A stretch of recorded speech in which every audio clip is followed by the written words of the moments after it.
Perdón por insistirte, Mario Campa. Yo le decía a Álvaro, pues es que pues, Mario sí es gente seria, tú no eres gente seria, pues estás riendo de las agujetas del expresidente de No, México. ya veo que como traigo un acento diferente aquí hay trato distinto, ¿no? No, no es Ándale, cierto. sí, es cierto. Por ejemplo, Mario tiene un acento, pues sí, pues tremendamente norteño. Norteño, Señor Delgado. Aquí Mario, desde Sonora. en Sonora. Mario, ¿cuál es la evaluación? Lo pregunto de esta manera. ¿Qué ves en esta turbulencia de los mercados financieros internacionales y qué tanto puede repercutir en nuestro país? ¿Cuáles son las motivaciones, los orígenes y las consecuencias, particularmente para México? Sí, Álvaro, mira, hay síntomas y está la enfermedad. ¿Cuáles son los síntomas? Una caída bursátil muy pronunciada en Japón del 12%, 10% en Corea, 8% en Taiwán, caídas que no se veían en 50, 55 años, ¿no? Definitivamente no es normal, ya le llaman algunos un lunes negro. Sí se moderó un poquito en Estados Unidos las caídas de 3, 4% en los índices de referencia, ya lo mencionaban ustedes hace un rato, pues sí son significativas, en Europa un poco menores, en México menos incluso, no, yo diría que menos de lo que se esperaba, sí hubo una depreciación por ahí cambiaria que se acumula pues, a cierta depreciación que se venía dando, pero fuera de eso, pues estamos alertas, hay varios detonantes, digamos, aquí entramos, digamos, a la enfermedad. ¿Qué es lo que está pasando? Bueno, hay fenómenos particulares, por ejemplo, en el caso de Japón, subieron la tasa de interés el jueves y ese mismo día se juntó con un anuncio de que la creación de empleo en Estados Unidos pues está débil, ¿no? Subió la tasa de desempleo y eso, digamos que inyecta pánico a todas las economías. Entonces, si juntamos un caso muy particular, que es el de Japón, un país muy endeudado y además le suben tasas de interés, con un dato muy débil en Estados Unidos y podemos sumarle la caída de empresas de los semiconductores a nivel bursátil, podemos sumarle el conflicto geopolítico y la tensión de ver si Irán va a responder a Israel, pues entonces estamos ante lo que podría considerarse una especie de tormenta perfecta, todavía contenida, todavía las probabilidades de recesión yo diría que son menores al 50%, pero definitivamente hay, digamos, nubarrones en el horizonte, ¿no? Lo que ves, digamos, en el corto plazo es la posibilidad de que se vaya esto tranquilo o ves la posibilidad de un resbalón más profundo, Mario. Todo dependerá de la coyuntura, por supuesto, los indicadores macroeconómicos. Digamos que Estados Unidos en este momento tiene una tendencia donde el desempleo va creciendo, pero no es irreversible, ¿no? Podrían darse anuncios de política monetaria donde la Reserva Federal recorte tasas de interés, podría darse una política fiscal más expansiva, que lo anuncie el presidente Biden, ¿no? Pero definitivamente hay otros factores que pueden alimentar la incertidumbre, como es el caso de la elección en noviembre en los propios Estados Unidos, como es el conflicto geopolítico y una economía de China que tampoco está así como para echar las campanas al vuelo. En el caso de Europa tenemos una economía alemana pues cuyas exportaciones y cuya manufactura no es la mejor. Y bueno, eso me lleva a México. México en los últimos meses tuvo cierta desaceleración. ¿Por qué? Pues porque la producción industrial en los Estados Unidos está débil. Y también en un año electoral hay cierta incertidumbre natural, ¿no? No podemos soslayar eso. Pero en general los fundamentales, y esta palabra pues sí es importante en el argot, los fundamentales de la economía mexicana son sólidos, ¿no? La deuda sobre PIB es menor al 50%, la recaudación ha venido aumentando. ¿Por qué es importante eso? Porque aumenta tu capacidad en cualquier año determinado de hacer frente a tus compromisos de deuda. Las calificadoras de riesgo refrendaron, pues ahora sí que las calificaciones soberanas del país, crediticias evidentemente. En el caso del déficit primario que se planteó para este año, es decir, se gasta menos de lo que se ingresa antes de los pagos de deuda, tiene mucho que ver con concluir obras, no dejarlas pendientes. Eso, por supuesto, concluirlas hace que puedan entrar en una etapa productiva, digamos, antes de lo esperado. Y por supuesto que para el siguiente año esas obras ya no implicarán tanto gasto. Entonces ahí hay una disminución natural. Por otro lado, si el Banco de México recorta tasas de interés, puede generarse un espacio fiscal adicional. ¿Por qué? Porque el gobierno estaría pagando menos intereses de la deuda y entonces se libera un cachito, digamos, de recursos para otros frentes, ¿no? Y sin embargo, aunque, digamos, los fundamentos de la economía mexicana son sólidos, tampoco, digamos, lo decías tú, no hay, digamos, nada seguro hacia adelante. De manera particular, dos elementos, la desaceleración, la posible recesión en Estados Unidos, uno, y dos, que en noviembre, dentro de 3 meses, pueda eventualmente resultar electo Donald Trump. Dos variables que gravitan en lo que está pasando en nuestro país, Mario. Sí, en el caso de Estados Unidos, la caída del empleo pues es significativa, sobre todo la manufactura venía creciendo bien con el presidente Biden, es uno de los, digamos, pocos aciertos que tuvo la política industrial, ¿no? Dar muchos subsidios para que favorecer la relocalización, sobre todo en Estados Unidos, y eso también beneficia un poco a Canadá y a México a nivel regional. Pero está la incertidumbre, por ejemplo, en el año electoral de si ganara Trump, continuaría esa política. Está la cuestión de saber si gana Trump, qué es lo que va a hacer con los impuestos. Él está diciendo que los va a bajar. Eso, digamos, puede jugar a favor, pero también en contra, porque se puede aumentar el déficit de los Estados Unidos. Han estado presionando para recortar la ayuda a Ucrania, para recortar la ayuda a Israel. Entonces, definitivamente puede haber ciertos giros en la política. Algo que se antoja muy difícil es que, por ejemplo, cualquiera de los candidatos que gane levante los aranceles a China, incluso podrían profundizarlos, podrían tomar medidas adicionales en la frontera, ¿no? Y entonces, en estos momentos, sí hay una economía de Estados Unidos débil. No es, digamos, inevitable que se vaya a ir a una recesión. Mencionaba que puede haber política fiscal expansiva, o sea, que se gaste más, digamos, o se recorten impuestos, como le gusta sobre todo a los republicanos, que la Reserva Federal recorte tasas, o que por ahí pues, hay un reporte natural de la demanda, ¿no? Que se antoja un poco complicado. Pero, digamos, en este momento Estados Unidos sí está en un periodo de incertidumbre, de pocas certezas.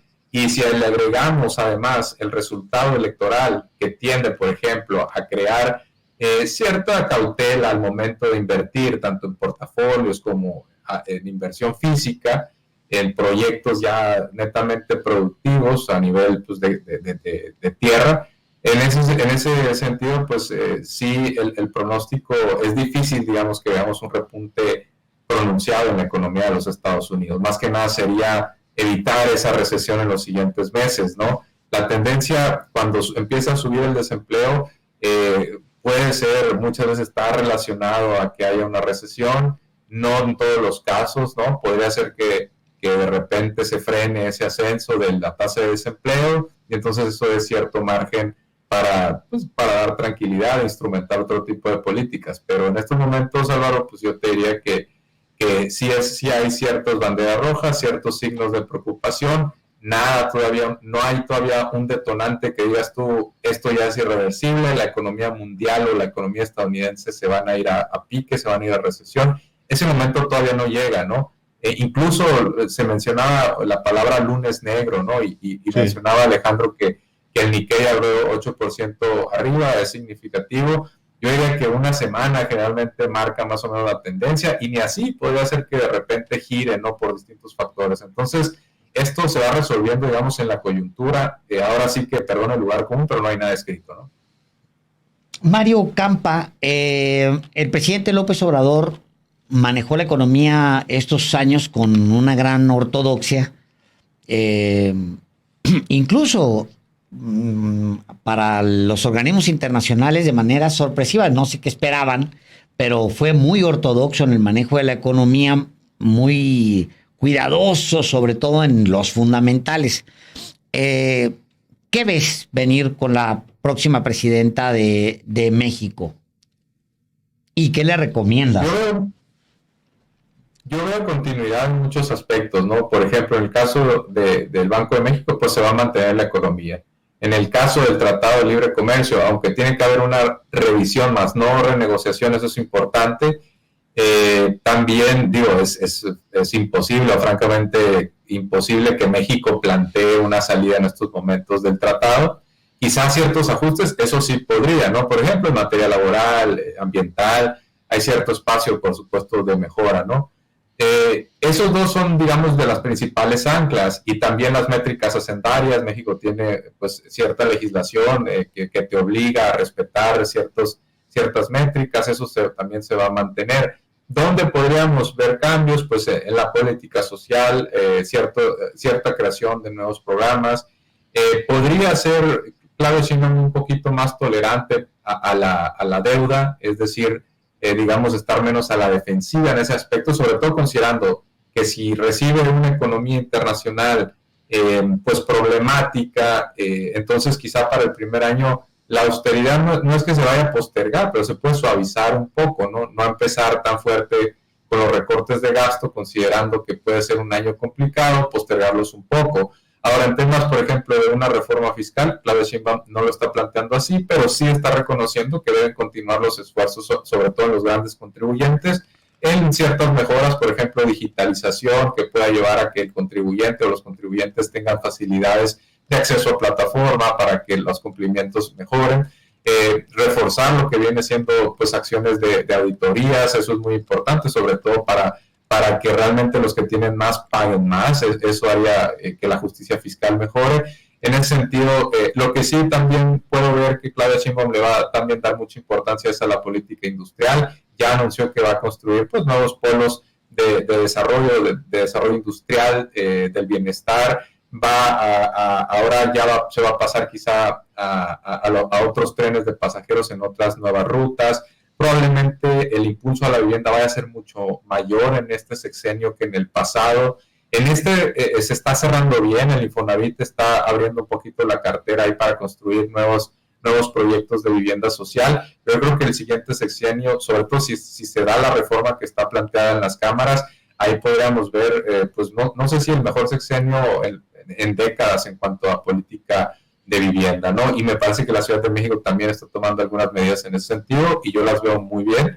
En materia laboral, es difícil, la verdad, superar el sexenio de López Obrador. Hizo muy buen trabajo en términos de la política de salario mínimo. Esa probablemente continúe. No sé si se modere un poquito, porque no es lo mismo empezar de una base más chica y que vaya cada vez subiendo, pero sí se debe mantener, por ejemplo, bastante por encima de la inflación, los aumentos.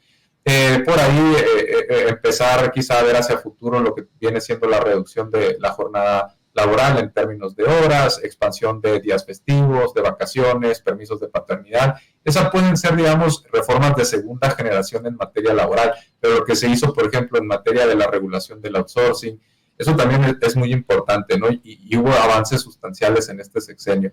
Entonces, como ya para ir cerrando, como ven, pues hay mucho todavía que se puede hacer. Yo creo que Claudia Sheinbaum, yo creo que Claudia Sheinbaum reconoce es que tienen que ser graduales esta reforma, no está buscando un Big Bang, una reforma, digamos, una sacudida general como la buscó Milei, ya sea en sentido progresista o regresivo. No está buscando eso y en parte porque, insistimos, los fundamentales están sanos, la aprobación presidencial es alta, la gente está contenta, está bajando la pobreza y la desigualdad, están aumentando los salarios. Entonces, ¿para qué moverle? Vaya, ¿no? Entonces, hay algunas cosas que deben mantenerse y continuar e ir ya poco a poco con su propia personalidad, su estilo, sus prioridades, etcétera, ir llegando a expandir, digamos, la frontera de derechos y la frontera de protección social, que es importante. Sí, en ese sentido hay un blindaje de México ante estas turbulencias, un blindaje que no tienen otros países por los proyectos. Me refiero específicamente a Argentina, Mario. Sí, por ejemplo, en el caso de México podría, si se viniera una calamidad, que esperemos que no a nivel mundial, México podría endeudarse gracias a que López Obrador fue bastante moderado en ese aspecto, no le abrió la llave al gasto y fue prudente. Entonces, el siguiente sexenio ahí, si lo necesitara, tiene pues esa, digamos, esa capacidad de endeudarse un poco más, cosa que no tiene Argentina y cosa que ya está siendo cuestionada, por ejemplo, en Brasil a Lula, aunque Lula hizo algunos cambios fiscales que le permiten mejorar la recaudación y en ese aspecto pues gastar un poquito más, ¿no?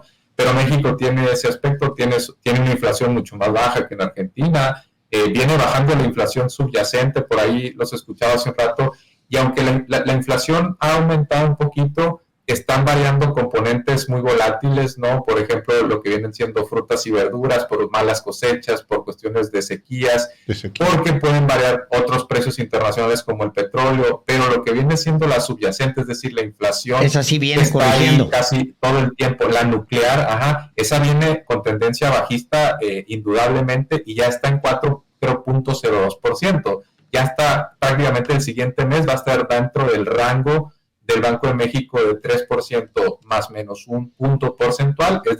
Es cierto que el Banco de México la toma para toda la medición de la inflación, pero que la subyacente ya esté en ese rango, yo creo que le va a permitir al Banco Central recortar tasas de interés. Entonces, ese espacio no lo tiene Argentina, es a lo que quiero llegar.